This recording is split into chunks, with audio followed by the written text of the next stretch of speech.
नमस्कार दोस्तों, crime stories channel पर मैं राजेश आपका स्वागत करता हूं।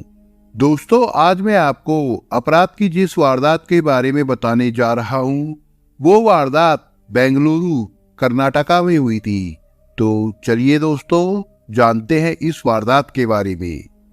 देखिए प्रकाश जी, मेरा इरादा आपके दिल को चोट पहुंचाने का बिल्कुल भी नहीं था। मैं तो अपनी ओर से एक निवेदन भर कर रहा था। अब आपने मेरी बात को स्वीकार नहीं किया तो कोई बात नहीं। मुझे आपके ऊपर पूरा विश्वास है कि मैं जब आपको 20 लाख रुपए दे दूंगा तो आप मेरी और नेहा वाली ओरिजिनल सीडी मुझे अवश्य सौंप देंगे। गोपाल ने कहा, ठीक है, जब आपको मुझ पर विश्वास हो गया है तो ये बताओ कि ये रकम तुम मुझे कब और कहां पर दे रहे हो। प्रकाश ने कहा, प्रकाश जी, ये रकम काफी बड़ी है, इसलिए आप मुझे थोड़ा समय दे दीजिए। जैसे ही रकम का इंतजाम हो जाएगा आपको तुरंत सूचित कर दूंगा। फिर आप जगह बता दीजिएगा। मैं वहां पर आपको पूरे पैसे देकर आपसे ओरिजिनल सीडी ले लूंगा। गोपाल ने कहा, वैसे गोपाल भाई, आप काफी समझदार इंसान लगते हो। अब तुम मुझे जल्दी से फोन करना, मैं आपके फोन का इंतजार करूंगा।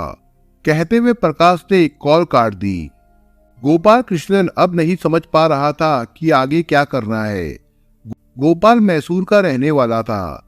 बीटेक और उसके बाद एमबीए करने के बाद उसका चयन बेंगलुरु की एक मल्टीनेशनल कंपनी में सेल्स मैनेजर के पद पर हो गया था। गोपाल अभी जवान था, उसकी अभी शादी नहीं हुई थी। गोपाल शाम को ऑफिस से आने के बाद खाली रहता था। उसने बेंगलुरु की एक सोसाइटी में किराए पर फ्लैट ले रखा था। खाना बनाने वाली बाई सुबह और रात का खाना शाम को निपटाकर अपने घर चली जाया करती थी, जबकि साफ सफाई करने वाली बाई सुबह ही घर की साफ सफाई करके चली जाती थी। देर शाम को गोपाल कृष्णन जब ऑफिस से लौटता था तो विस्की के 2-4 पैग लगाकर खाना खा लिया करता था। उसके बाद वो फेसबुक, इंस्टाग्राम, टेलीग्राम इत्यादि सोशल साइटों पर मशगूल हो जाया करता था। ऐसे ही एक दिन टेलीग्राम के माध्यम से उसकी मुलाकात नेहा उर्फ मेहर से हुई। गोपाल ने नेहा का नाम गूगल पर सर्च करना शुरू किया तो उसे पता चला कि नेहा कर्नाटक की रहने वाली है और मुंबई में मॉडलिंग करती है। नेहा का नाम बड़ा चर्चित था, वो एक आइकॉन थी और उसके बावजूद गोपाल कृष्णन से दोस्ती करना चाहती थी। गोपाल इस मौके को बिल्कुल भी गंवाना नहीं चाहता था, इसलिए गोपाल नेहा को फॉलो करने के साथ साथ उसका फेसबुक फ्रेंड भी बन गया था। आए दिन उनकी चैटिंग होती रहती थी। ऐसे ही एक दिन नशे में गोपाल ने नेहा को मैसेज कर दिया, नेहा जी, आप तो इतने हॉट हॉट मैसेज करती रहती हो, कभी हमसे मिलने का दिल नहीं करता है आपका? अरे क्यों नहीं गोपाल जी, आप तो मेरे बेहद करीबी हो गए हैं।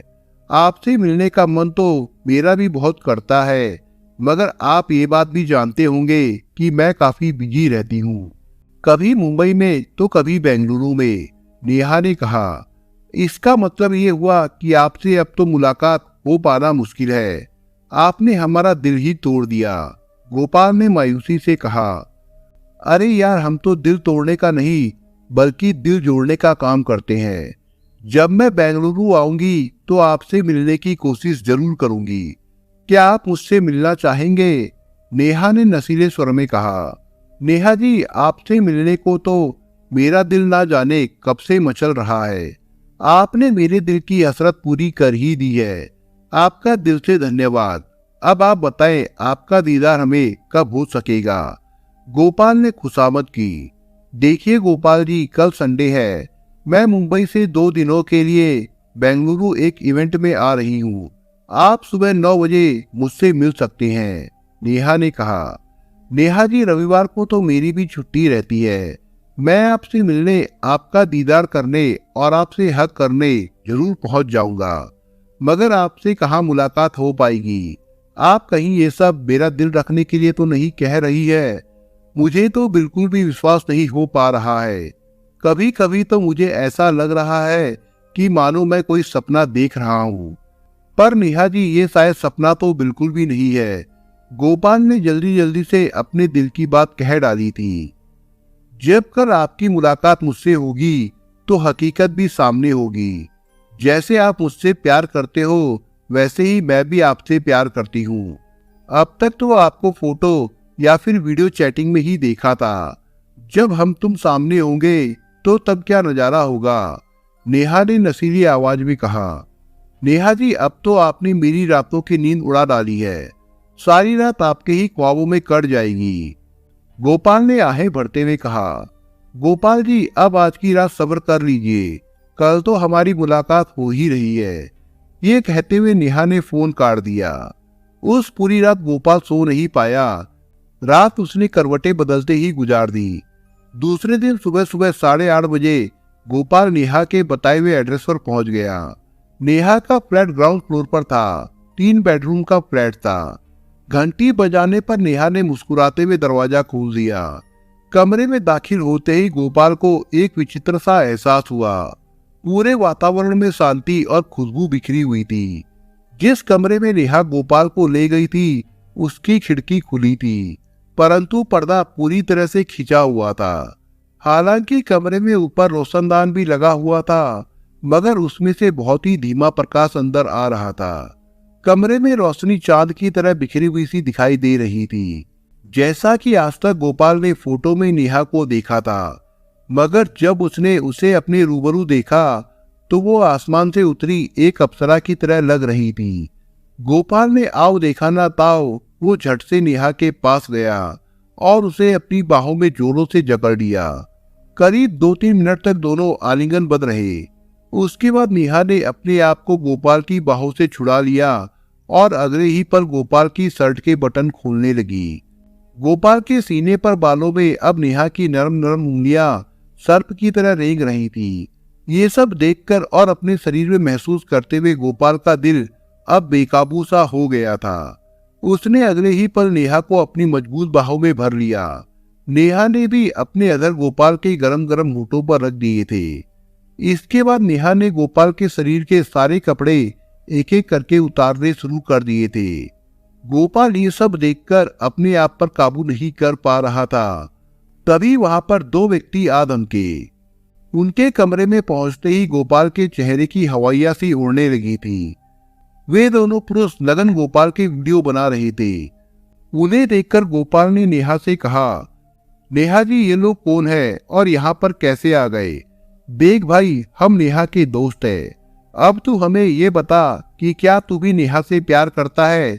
उनमें से एक आदमी बोला, हाँ, मैं नेहा जी से प्यार करता हूँ, वो भी मुझे प्यार करती हैं, इसलिए नेहा जी ने ही मुझे अपने रूम पर बुलाया था। गोपाल ने कहा, देख गोपाल, नेहा का नाम मेहर है। मेहर एक मुस्लिम युवती है। उसके साथ तुझे निकाह करना होगा। अपना धर्म बदलकर इस्लाम धर्म स्वीकार करना पड़ेगा। बोल, अब ये सब सुनकर तू कर पाएगा? अब दूसरे आदमी ने गोपाल को धमकाते हुए कहा, देखो भाई, प्यार में धर्म या मजहब कोई मायने नहीं रखता। मैं हिंदू हूँ और अगर नेहा जी मुस्लिम भी है तो भी मैं उन्हें स्वीकार कर सकता हूँ। गोपाल ने कहा, अबे मुझे लगता है कि तुझे हमारी बात समझ नहीं आ रही है। अब मैं तुझे समझाता हूँ, थोड़ा ध्यान से सुन। तुझे नेहा उर्फ मेहर से निकाह करने के लिए अपना धर्म छोड़कर इस्लाम धर्म स्वीकार करना होगा। इसके लिए सबसे पहले हम तेरा खतना करेंगे। उसके बाद तुझे मस्जिद में ले जाकर मुस्लिम धर्म स्वीकार करना होगा और तुझे मुस्लिम बनना पड़ेगा। बोल, तुझे ये सब मंजूर है? उनमें से पहले आदमी ने गोपाल को धमकाते हुए कहा, देख भाई गोपाल, अगर तुझे इस मुसीबत से छुटकारा पाना है तो कुछ जेब ढीली करनी पड़ेगी। नेहा उर्फ मेहर ने कहा, नेहा जी, मुझे आपसे ये उम्मीद बिल्कुल भी नहीं थी। गोपाल ने कहा, कभी कभी जिंदगी में ऐसे मोड़ भी आ जाते हैं जिनसे बचकर निकलना ही सेहत के लिए फायदेमंद होता है। मेरे आदमी तुम्हारा कोई भी वीडियो वायरल कर दे उससे पहले तुम्हें कुछ करना पड़ेगा। नेहा ने कहा, नेहा जी, मेरे पास जो कुछ भी है मैं दे दूंगा, बस आप अपने आदमियों से कहें कि मुझे मेरे कपड़े दे दे। गोपाल ने गिड़गिड़ाते हुए कहा। नेहा ने इशारा किया तो उनमें से एक आदमी ने गोपाल के कपड़े उसे दे दिए और गोपाल ने जब अपने कपड़े पहन लिए तो उनमें से एक आदमी ने गोपाल के पर्स से सारे रुपए निकाल लिए। इसके अलावा उन्होंने गोपाल से 7 लाख रुपए ऑनलाइन भी ट्रांसफर करवा लिए थे। गोपाल ऑटो में बैठकर जब अपने घर आया तो उसने हिसाब लगाया कि उसके पर्स और जेब में पूरे 50,000 रुपए कैश था। उसके बाद उसके मोबाइल में उसका एक अकाउंट नंबर फीड था जिसमें से नेहा और उसके गिरोह ने उसके खाते से पूरे 7 लाख रुपए भी निकाल लिए थे। वो ये सोचकर शुक्र मना रहा था कि 7.5 लाख रुपए देकर उसका पिंड छूट गया, मगर आज उसे एक फोन प्रकाश की ओर से आया और अब उसने 20 लाख रुपए की डिमांड कर दी। वो अब अच्छी तरह से समझ चुका था कि वो एक मकड़जाल में फंस गया है और उससे बाहर निकलने का एक ही रास्ता बचा है कि उसे पुलिस के पास जाकर सब कुछ बता देना चाहिए, तभी उसका कुछ उद्धार हो सकता है। गोपाल कृष्णन ने 2 दिन की छुट्टी ली और दूसरे दिन सुबह सुबह बेंगलुरु के डीसीपी बद्रीनाथ एस के कार्यालय पहुंच गया और अपनी पूरी आप बीती डीसीपी को सुना दी। चूंकि यह मामला बेंगलुरु के पुतेनहल्ली पुलिस स्टेशन के अंतर्गत आता था, गोपाल कृष्णन को पुतेनहल्ली थाने भेज दिया, जहां डीसीपी के आदेश पर उसकी रिपोर्ट दर्ज कर ली गई। एसपी बी दयानंद ने तुरंत आवश्यक दिशा निर्देश जारी करके एक टीम का गठन कर दिया।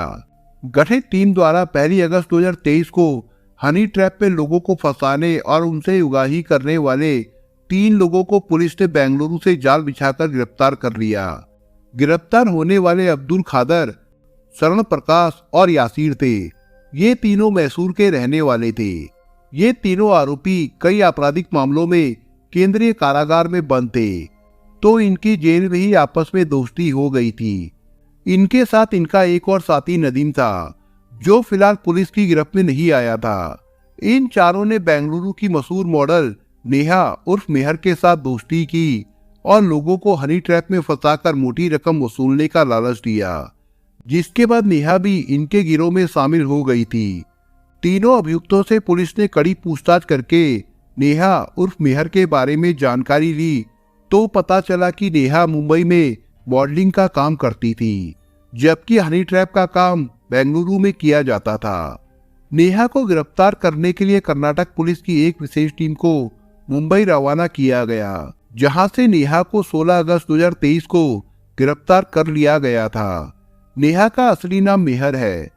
इसने सोशल मीडिया में नेहा नाम से अकाउंट बना रखे थे। अपने इन अकाउंट्स में उसने अपनी मॉडलिंग की तस्वीरें लगा रखी थी। सोशल मीडिया में वो हर समय एक्टिव रहा करती थी।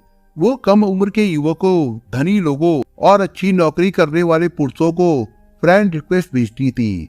जो उसकी फ्रेंड रिक्वेस्ट एक्सेप्ट कर लेते थे तो वो फिर उससे दिल खोलकर चैट करने लगती थी। चैट करने के दौरान धीरे धीरे नेहा सोशल मीडिया के दोस्तों से नजदीकियां बढ़ाने लगती थी। वो उनसे अब खुलकर बातें करती थी, उनको ये जताने की कोशिश करती थी कि वो उनसे दिल से प्यार करने लगी है। इसके बाद वो उनसे खुलकर सेक्स चैट करने लग जाती थी। जब युवक उसके जाल में फंस जाते थे तब वो उन्हें अपने घर बुलाने के लिए आमंत्रित करती थी। जो युवक पूरी तरह से उसके जाल में फंस जाते थे तो नेहा के घर उससे मिलने आ जाते थे। इसके लिए नेहा ने बेंगलुरु में एक फ्लैट किराए पर ले रखा था। यहाँ पर उसने हनी ट्रैप में युवाओं को फंसाने के सारे इंतजाम कर रखे थे। जब युवक मेहर के घर आ जाते थे तो वो बिकिनी पहनकर उनका जोरदार स्वागत करती थी। जैसे ही युवक आते सबसे पहले वो उन्हें अपने गले से लगा लेती थी, उसके बाद उनको किस करती थी। इसी दौरान कमरे में छिपे उसके अन्य साथी चुपके से उन दोनों की वीडियो बना लेते थे। वीडियो बनाकर नेहा के साथी अचानक सामने आ जाते थे और युवक को धमकाने लग जाते थे। पुलिस पूछताछ में नेहा उर्फ मेहर ने स्वीकार किया है कि उसका गिरोह अब तक 12 लोगों से जबरन वसूली कर चुका है। कर्नाटक पुलिस इस गिरोह के और भी अन्य मामलों में शामिल होने की आशंका जता रही है। पुलिस ने बताया कि इस गिरोह का एक अन्य आरोपी नदीम अभी तक फरार है, जिसको पुलिस सरगर्मी से तलाश कर रही है। बाकी बचे चारों आरोपियों को कर्नाटक पुलिस ने कोर्ट में पेश किया, जहां से चारों को जेल भेज दिया गया था। दोस्तों, आप अगर चैनल पर नए हो तो आप चैनल को सब्सक्राइब करने के साथ कमेंट बॉक्स में इस कहानी के बारे में अपने विचार जरूर लिखिएगा। मिलता हूं एक नई कहानी के साथ, तब तक के लिए अपना ख्याल रखिएगा। धन्यवाद।